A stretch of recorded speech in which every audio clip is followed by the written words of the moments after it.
Og ef þú ætlar að lifa í því að þú sért gömul sköpun, eða þú sért ennþá sjúkur eða veikur, að þá springur alltaf á versta stað í þínu lífi. Annaðhvort ertu ný sköpun eða ekki. Það er einfalt mál. Annaðhvort ertu ný sköpun eða ekki. Og Guð, hann skapar ekki drykkjumann. Guð skapar ekki reykingamann. Nýja sköpunin, hún hefur aldrei reykt, hún hefur aldrei smakkað áfengi. Ég vildi að fólk geti bara fattað þetta. Að ef þú ert ný sköpun, þá ertu ný sköpun. Amen. En við erum í Jóhannesar Guðspjalli og við erum í kafla númer 6 eða 7. kaflanum.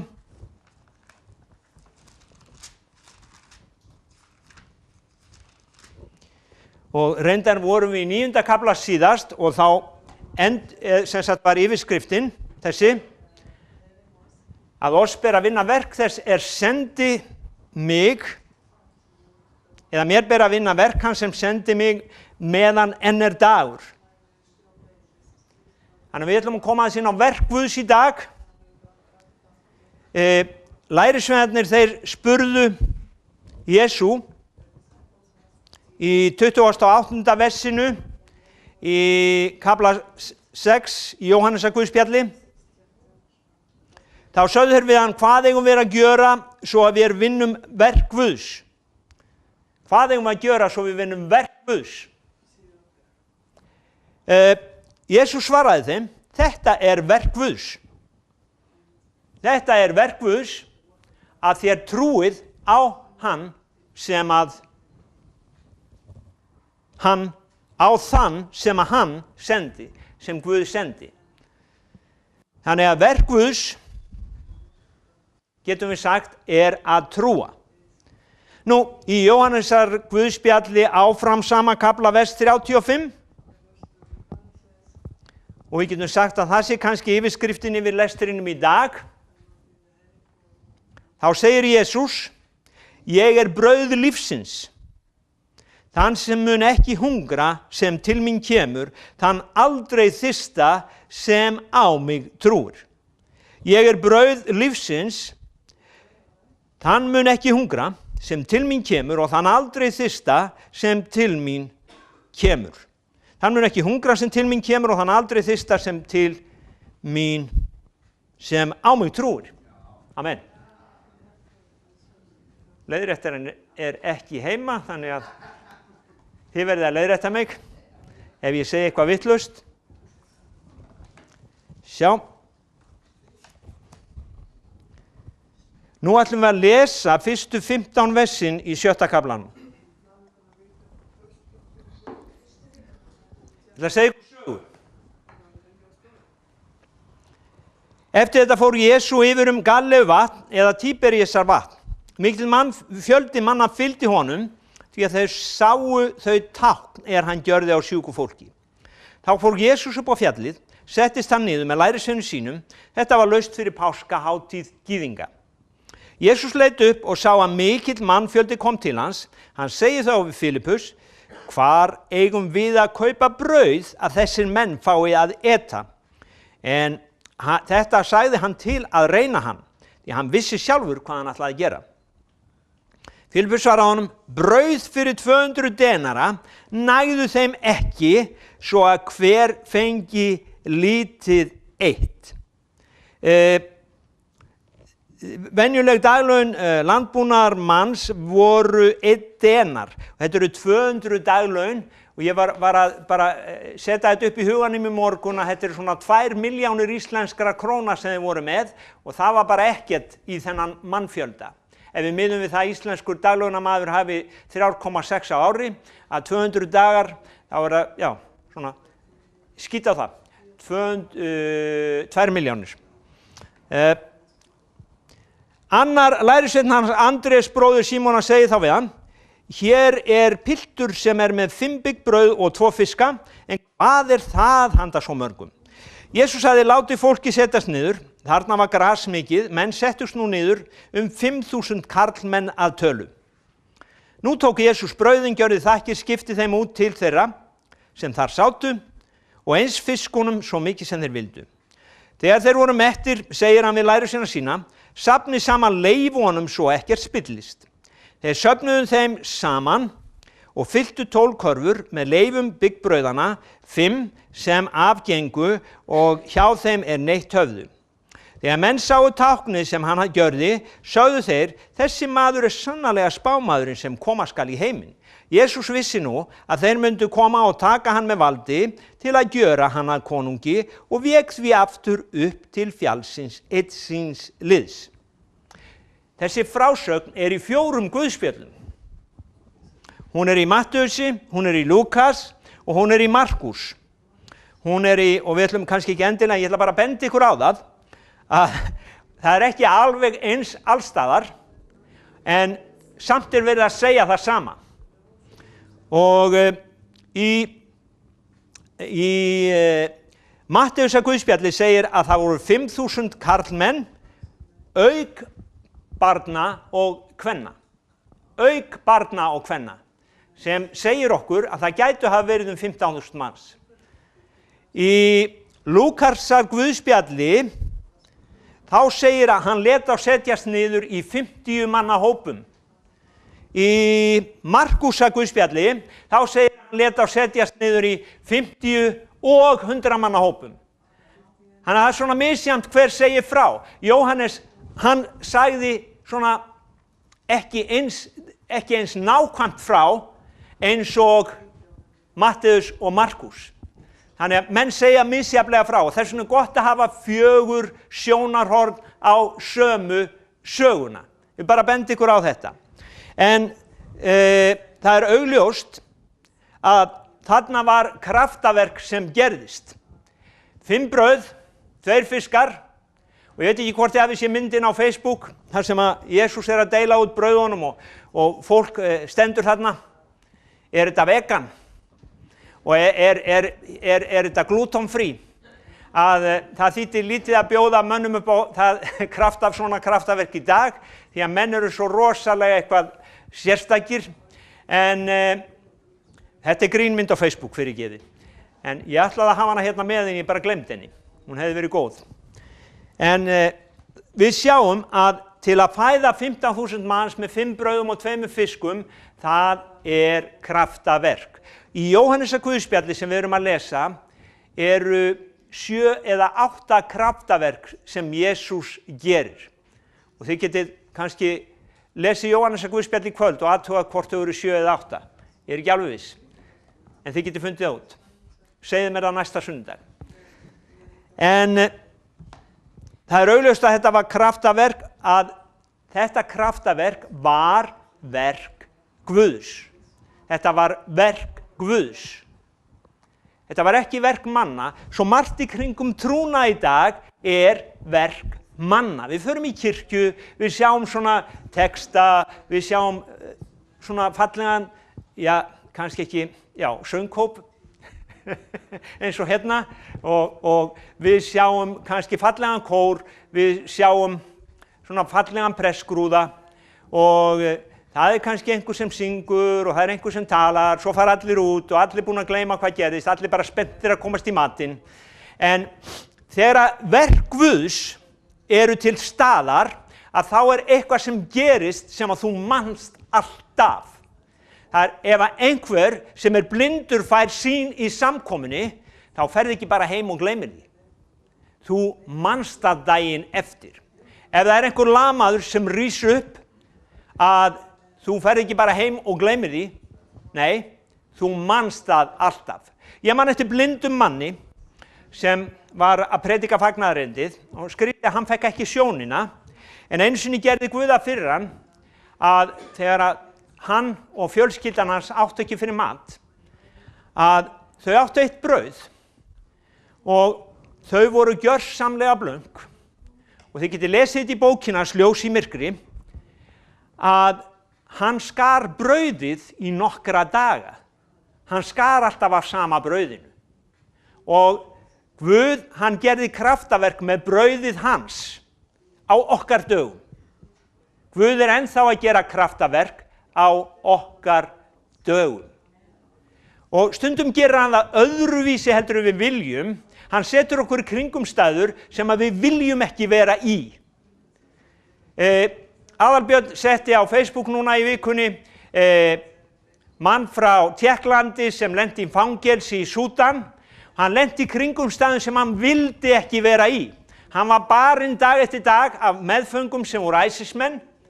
En vitið hvað gerðist? Þegar kirkjan heima fór að biðja fyrir honum, þá fekk hann svo mikinn frið að hann fann ekki fyrir höggunum. Eina sem gerðist í hans lífi var það að hann fekk meiri kærleika til þessara manna sem voru að berja hann. Hann byrjaði að biðja fyrir þeim. Og svo upplifði hann það að hann heyrði að þeir voru að gráta á nóttinni.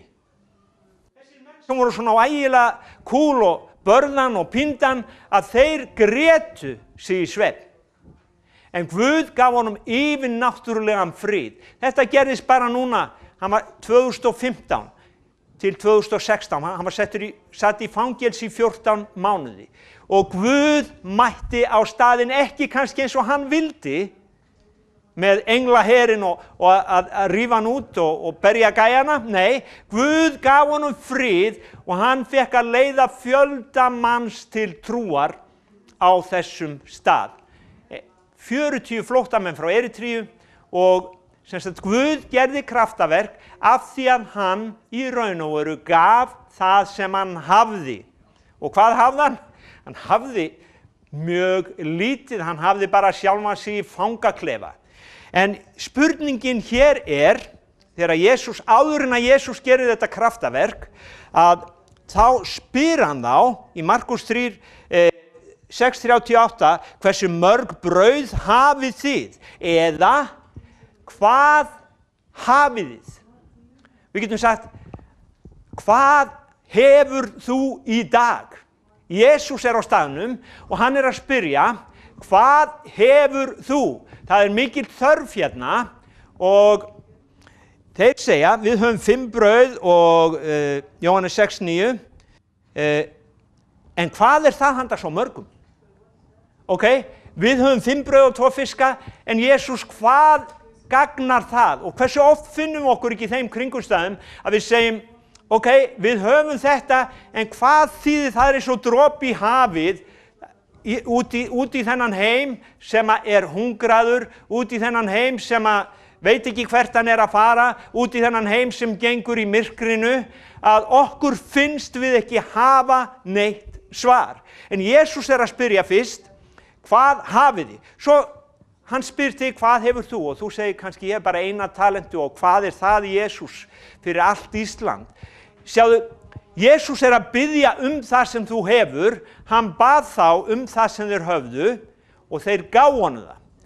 Og síðan það einkennilega sem gerist, að Jesús réttir þeim aftur, hann brýtur brauðið, síðan réttir hann, sem sagt, honum þetta, og síðan byrja þeir að dreifa út. Og sjáðu til, verk Guðs að trúa. Verk Guðs að trúa, vegna þess að margir hefðu sagt, ég tek ekki þátt í þessu leikriti, nú ég farin heim af þessari vitleysingasamkomu. Margir kristnir hefðu sagt það. Jesús, vertu ekki að þessu rugli. Það hérna ennþá bara 5 brauð, ennþá bara 2 fiskar, en Jesús braut og hann rétti honum 1, hann rétti henni 1 og hann rétti honum 1 og síðan höfðu þeir val. Hvað ætluðu þeir að gera? Vitið þið hvað þeir gerðu? Matteusar guðspjall, Jóhannesar guðspjall segir ekki frá þessu. Jóhannesar guðspjall segir bara að hann gaf þeim, Jesús deildi út, en hinn guðspjallin segja að hann gaf lærisveinum sínum og þeir deildu út. Og málið var það, þegar að þeir trúðu, tóku við bitunum og byrjuðu að dreifa út, þá gerðist kraftaverk. Brauðið margfaldaðist, fiskurinn margfaldaðist og það voru 12 körfur eftir fullar. Mér finnst þetta svo frábært að það var þegar að þeir deildu út. Þeir sá ekki kraftaverkið nema hlýða, nema trúa. Ef þeir hefðu bara beðið eftir að brauðið margfaldaðist, þá hefði aldrei neitt gerst. Það var þegar þeir fóru út, þá byrjaði brauðið að margfaldast, brauðið og fiskarnir það byrjaði að margfaldast og kraftaverki gerðist. Þess vegna finnst mér þetta svo frábær saga. Við komum með það sem við eigum til Jesú, við meðtökum aftur frá honum og við förum af stað með það sem okkur finnst ekki vera neitt og hann gerir kraftaverk. Hvað er þetta handa svo mörgum? Þessi saga sýnir okkur það að ef að við viljum vinna verk Guðs, að þá verðum við að trúa og hlýða og gera eins og hann segir og þá gerast kraftaverkin. Vegna þess að við leggjum stundum hendur yfir sjúka og við sjáum ekki neitt. Og ef við hættum að leggja hendur yfir sjúka, að þá sjáum við heldur aldrei neitt. Við lögðum hendur yfir eina sjúka hérna síðasta sunnudag, ég hitti hann út í Netto og hún sagði ég er svo miklu betri, það hlýtur eitthvað að hafa gerst þegar þú baðst fyrir mér. Sjá til Guð, þegar við gerum það sem hann segir, okkur finnst við ekki hafa neitt, bara þessar 2 hendur, en ef við leggjum þær yfir sjúka, að þá gerir Guð kraftaverk. Sjáðu, ég nenni ekki að hafa þennan kristindóm þar sem við erum bara að lesa bækur eða annarkvort höfum við verk Guðs eða við höfum þau ekki. Og málið er ef að við förum og dreifum út því sem við höfum, þá gerir Guð kraftaverk. Þessi saga, hún er að segja okkur það, nákvæmlega það, að við eigum að vinna verk Guðs. Og síðan er það að Jesús útskýrir söguna og reyndar hérna, þeir koma til hans aftur, sagan segir að hann fer yfir vatnið, fer hinum megin og þeir koma til hans daginn eftir og Jesús segir við á hérna í versi 26, hann segir, sannlega, sannlega segið þér leitið mín ekki að því að þið sáu tákn, heldur að því að þér átöðu af brauðunum og urðu mettir. Og nú er Jesús að tala líkingamál. Sjáðu, hann er ekki að tala brauðin sem þeir átu, hann er að segja, þið í raun og veru átuð, þið voru svo hungraðir í það sem ég var að segja ykkur. Þið voru svo hungraðir í það sem ég var að kenna ykkur, að þið komuð aftur í dag. Og svo segir hann í 35 að, við skulum lesa hérna 27, aflíður eigi þeirra fæðu sem eyðist, heldur þeirra fæðu sem varir til eilífs lífs og mannssonurinn mun gefa yður. Aflíður eigi þeirra fæðu sem eyðist, heldur þeirra fæðu sem varir til eilífs lífs og mannssonurinn mun gefa yður. Síðan kemur vers 35, ég er brauðið lífsins, þann mun ekki hungra sem til mín kemur, þann aldrei þyrsta sem á mig trúir. Sem sagt, aftur hefur Jesús gert tákn, yfirnáttúrulegt tákn. Við sögum hann læknaði blindamannin, hann læknaði blindamann, svo predikaði hann og sagðist vera komin til að gefa blindum sýn, það var í kafla 9. Til þess að þeir sem ekki sæju Guð, hann ætlaði að gefa þeim sjónin að þeir gætu séð Guð. Hérna gerir hann aftur tákn, hann gerir kraftaverk með brauð, svo segir hann, ég er brauð lífsins. Og þannig að aftur gerir hann sem sagt tákn í hinum náttúrulega heimi til þess að sýna okkur að hann sýna okkur rauninni andlegan sannleika. Hann er sá eini sem getur gefið fyllingu hungruðum anda mannsins. Við heyrum stöðugt núna, ekki bara á Íslandi, heldur frá nágrannalöndunum, það er ákall eftir geðheilbrigðisþjónustu í skólum. Í skólum.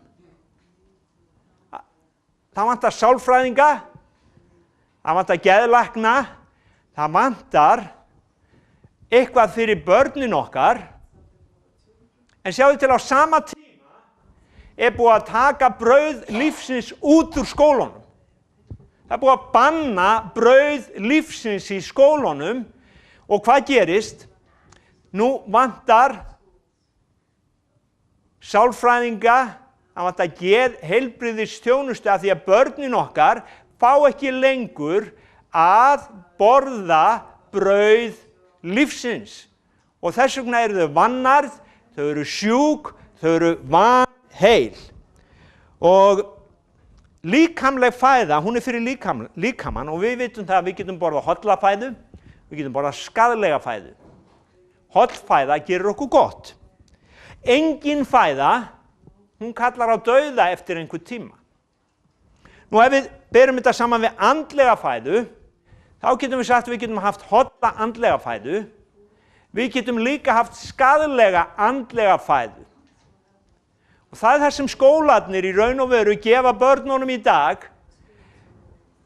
Sannleikurinn er tekin út og það kemur inn eitthvað sem að, ég er ekki að segja allt sé vont. Ég meina, menntun er ágætt, en það er eitthvað sem að kemur inn í staðinn. Og unga fólkið okkar, jafnvel þó það hafi mat, farsíma, sjónvarp, tölvu, að þá á það við geðræn vandamál að stríða. Merkilegt, ég hef verið í Kenía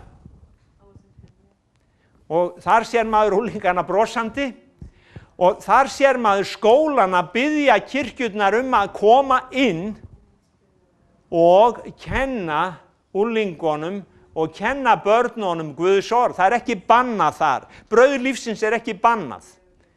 En sjáðu til, þegar við bönnum brauð lífsins, þegar við bönnum skaparanum og útilokum hann til þess að gera kraftaverkið sem hann vill fá að gera í okkar lífi, að þá endum við í rauninni á slæmum stað. Og þess vegna ber okkur að vinna verk hans sem send okkur meðan dagur er. Við eigum ekki að hvika frá þeirri von sem við höfum meðtekið. Við eigum að boða fólki að þú getur orðið ný sköpun í Jesú Kristi. Þú segir kannski ég er góður eins og ég er.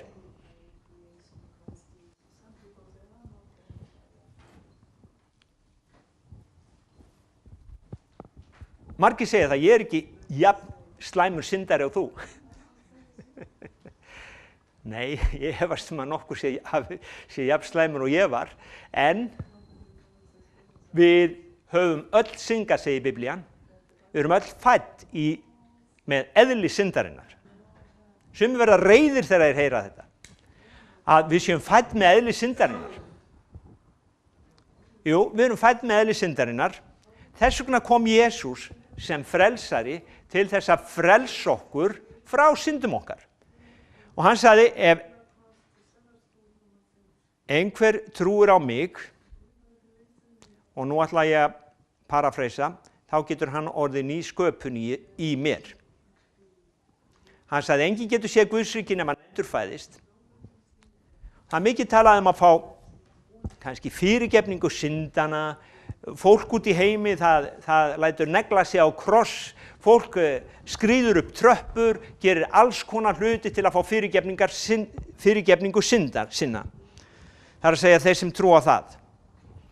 En Jesús sagði að ef þú vilt koma til mín, að þá vil ég gera þig að nýjum manni. Ég vil endurfæða anda þinn. Ég vil og Páll orðar þetta svona, ef einhver er í Kristi, þá er hann ný sköpun. Hið gamla varð að engu, sjá, nýtt er orðið til. Nýtt er orðið til.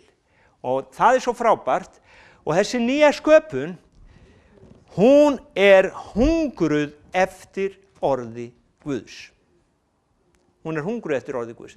Það sem breyttist í mínu lífi, þegar ég tók á móti Jesús sem mínum frelsara, það var það. Laugardagskvöld eftir laugardagskvöld, þá var svona ókyrrð í mér. Ég varð að komast út á lífið. Ég varð að komast út til að geta fengið mér í glas og til þess að bara vera innan fólk sem var á þeim stað. Það var svona ákveðið andrúmsloft. mér leið illa og oft var það ég á blankur og ég komst ekki og ég fór kannski og bað einhvern lán til þess að komast út að skemmta mér, hugsaðu þér, í staðan fyrir að vera bara heima hjá mér. En svo gerist það að ég gef Jesú Kristi líf mitt og geturðu ímyndaði það að bara svona hálfum mánuð eftir ég gef Jesú Kristi líf mitt, þá ég að keyra heim af samkomu, keyri fram hjá svona skemmtistað og núna langar mig ekki inn lengur. Og meira segja, mér langaði að keyra framhjá. Ég var vanur að koma alltaf upp á og skoða fólkið en nú ók ég framhjá og flýtti mér heim. Það var einhver annar kominn hérna inn. Ég var orðinn ný sköpun, það hafði eitthvað breyst í mínu lífi. Ég var búinn að taka á móti Jesú sem frelsara, það sem ég elskaði áður, það fannst mér vont núna. Mér langaði ekki í það, mér langaði ekki í gamla lífið. Ég var leystur frá því og ég eiginlega, mér klíaði við því. Þannig að alla tíð síðan þá hef ég lesið þessa bók hérna. Ég var á togara þegar þetta gerðist, ég var út á sjó og ég las og las og las. Ég var svo hungraður eftir þessu brauði lífsins. Og ég hef lesið hann alla tíð síðan í 40 ár, þá hef ég lesið þessa bók. Og fyrir mig hún brauð lífsins.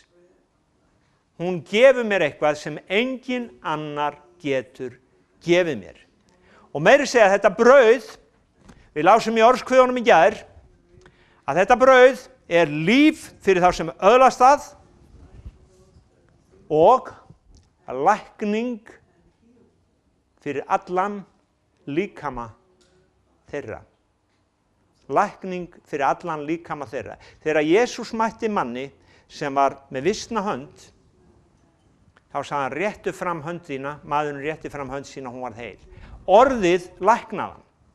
Og það hið sama í dag, það ennþá að gerast að Guð, hann að lækna og leysa fólk og hann gefur fólki nýja byrjun.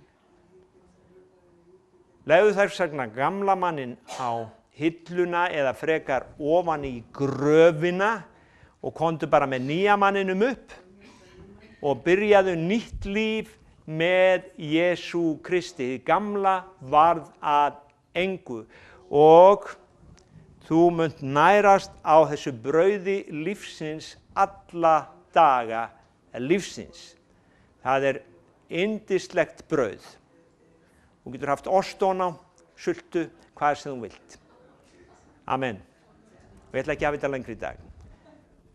En við skulum bara enda, fá hérna